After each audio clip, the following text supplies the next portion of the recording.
93 లక్ష కలిసినాయి అంటూ మరి లక్ష గంగలే కలిస్తే మరి మల్లన్న సాగర్ ఎక్కడిది? ఆ మల్లన్న సాగర్కి వెళ్ళి హైదరాబాద్కు నీళ్ళు ఎక్కడిది? ఎంతకాలం బుకాయిస్తావు? ఇంకెంతకాలం గోబల్స్ ప్రచారం చేస్తావు? ఇంత కామన్ సెన్స్ లేకుండా మాట్లాడితే ముఖ్యమంత్రి కుర్చీకుండే గౌరవం పోతుంది. ప్రజలు నిన్ను చూసి నవ్వుకునేటువంటి పరిస్థితి ఉంటుంది. మేమేమో కాళేశ్వరం నీళ్ళు ఎత్తిపోస్తుంటే అవి కూడా మా నీళ్ళే అంటాడు. ఆ నీళ్ళు ఎక్కడి? కాళేశ్వరంలో అంతర్భాగం కాదా? ఈయన ఎట్లా తయారైందంటే కేసీఆర్ గారి ప్రభుత్వం సాధించిన విజయాలను కూడా ఆయన తనవిగా చెప్పుకునే ప్రయత్నం చేస్తాడు. ఇప్పుడు కేసీఆర్ గారు ఉద్యోగ నియామకాలకు సంబంధించి నోటిఫికేషన్లు ఇచ్చిండ్రు, పరీక్ష పెట్టిండ్రు, ఫలితాలు ఇచ్చిండ్రు, ఫిజికల్ టెస్ట్ కూడా పూర్తయిపోయింది, రిజల్ట్స్ డిక్లేర్ అయినాయి. నువ్వు ఓన్లీ వాళ్ళకు కాగితం ఇచ్చి ఫోటో దిగి ఉద్యోగాలు నేనే ఇచ్చినట్టు.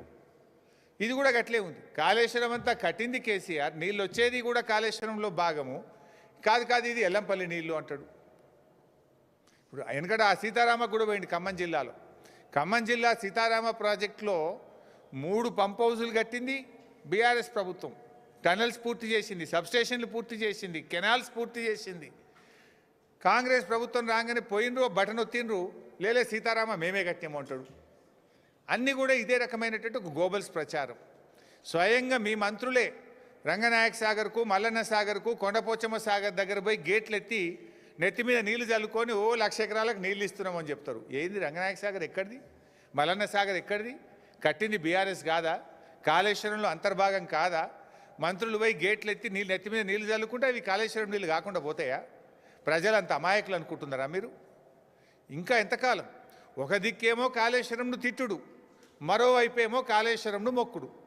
ఇది మొక్కుడు కాకపోతే ఏంది? ఇది పొద్దుగాలేస్తే కాళేశ్వరం తిడతాడు. ఇప్పుడు నువ్వు నిన్న 7,000 కోట్ల కొబ్బరికాయ కొట్టినటువంటిది అది కాళేశ్వరం వల్లనే కదా, లేకపోతే ఎక్కడి నుంచి వస్తాయి? ఇంకో మాట అంటాడు ఈయన, 20 టీఎంసీలు తెస్తా. నిన్న ఒక మాట మాట్లాడుతూ ఏమన్నాడు? మల్లన్న సాగర్ కట్టింది కూడా వైఎస్ రాజశేఖర రెడ్డి అంటాడు. హరే రామచంద్ర, 2008, 2009 అదొకసారి వీడియో చూపిపోయి మళ్ళీ ఎందుకైనా మంచిది. మీరు ఎవరైనా చూసిండ్రో లేదో చూసిండ్రా? మళ్ళీ ఒకసారి మీకు క్లారిటీ.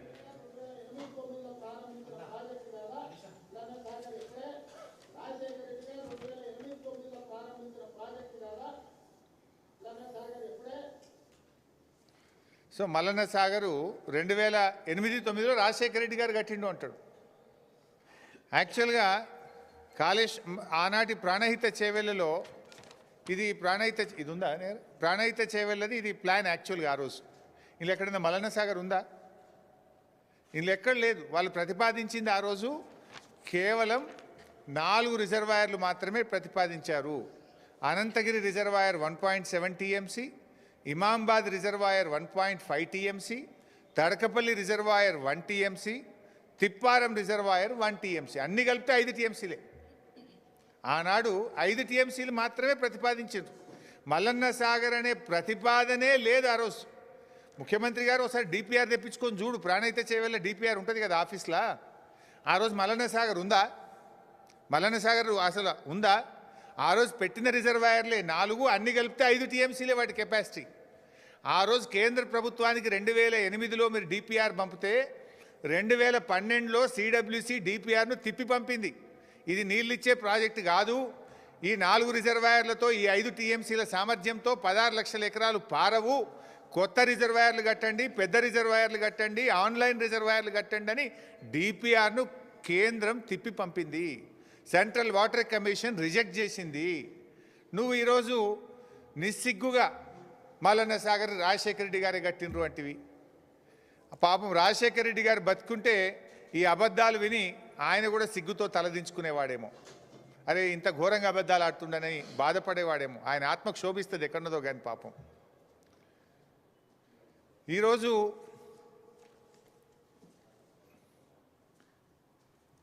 యాభై టీఎంసీల మల్లన్న సాగర్, 50 టీఎంసీల మల్లన్న సాగర్ ఆ రోజు ముందు చూపుతో కేసీఆర్ గారు భవిష్యత్ హైదరాబాద్ అవసరాల కోసం, పారిశ్రామిక అవసరాల కోసం, సాగునీటి అవసరాల కోసం ఆనాడు కేసీఆర్ గారు నిర్మించారు. ఆ రోజు ఇదే రేవంత్ రెడ్డి గారు ఎంత బాధ కలుగుద్దంటే ఆ రోజు అక్కడ ఈ మల్లన్న సాగర్ కట్టద్దని 48 గంటల దీక్ష చేసిండు. 2008, 2009లో రాజశేఖర రెడ్డే మల్లన్న సాగర్ కట్టి ఉంటే నువ్వు 2016లో వచ్చి దీక్ష ఎందుకు చేసినావు మల్లన్న సాగర్ కట్టద్దని? 2016లో ఆయన చేసిందిగో మల్లన్న సాగర్ కట్టాలంటే అక్కడ ప్రజలందరి రెఫరెండం తీసుకొని కట్టాలి అని, మల్లన్న సాగర్ కట్టొద్దు అని ఆ రోజు 48 గంటలు దీక్ష చేసిండు. మల్లన్న సాగర్ కట్టద్దని దీక్ష చేసిన మనిషి మల్లన్న సాగర్ 2008లో కాంగ్రెసే కట్టింది అంటాడు. కొద్దిగానే ఉండాలన్నా వద్దేమన్నా? ఇంకా ఆ రోజు ఆయన డిమాండ్లు చూడాలి.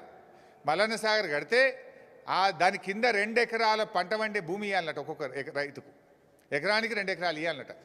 మరి నువ్వు మూసి కింద ఏమిచ్చినావు? ఇప్పుడు నువ్వు మూసి కింద మొన్న దాదాపు 300 ఇళ్ళు ఖాళీ చేయించినావు. మూసీ కింద 300 ఇళ్ళు ఖాళీ చేపిస్తే ఏమిచ్చిండు రేవంత్ రెడ్డి? నిన్న మాట్లాడుతుండు, మూసీకి అడ్డుపడతారా, మూసీకి అడ్డుపడి అభివృద్ధిని అడ్డుకుంటారా అన్నాడు. ఆ తెలివి నీది, అడ్డుకునే తెలివి నీది. ఆనాడు మల్లన్న సాగర్ కడితే కేసీఆర్ గారికి మంచి పేరు వస్తుందని, ప్రజలు బతుకుతారని, బీఆర్ఎస్ చరిత్ర పుటల్లో నిలబడుతుందని 48 రోజులు దీక్ష బట్టి ప్రజల్ని రెచ్చగొట్టినావు నువ్వు. 2 ఎకరాల సాగు భూమి ఇవ్వాలన్నావు, 5 అంతల పరిహారం ఇవ్వాలన్నావు. కానీ మేము వాళ్ళందరినీ ఒప్పించి మెప్పించి 99% ప్రజలు కాన్సెంట్ అవార్డు, కంపల్సరీ అవార్డు కాదు, 99% మంది ప్రజలు మల్లన్న సాగర్లో కాన్సెంట్ ఇష్టపూర్వకంగా సంతకాలు పెట్టి తీసుకున్నారు. ఆ రోజు ఓన్లీ 1% మాత్రమే బలవంతంగా చేయాల్సి వచ్చింది. కానీ నువ్వు మూసీలో ఏం చేసినావు? మూసీలో మొన్న 300 ఇళ్ళు కూడా కొట్టినావు నువ్వు. కేసీఆర్ గారు కట్టించిన డబుల్ బెడ్రూమ్ ఇల్లు ఇచ్చిండు అంతే.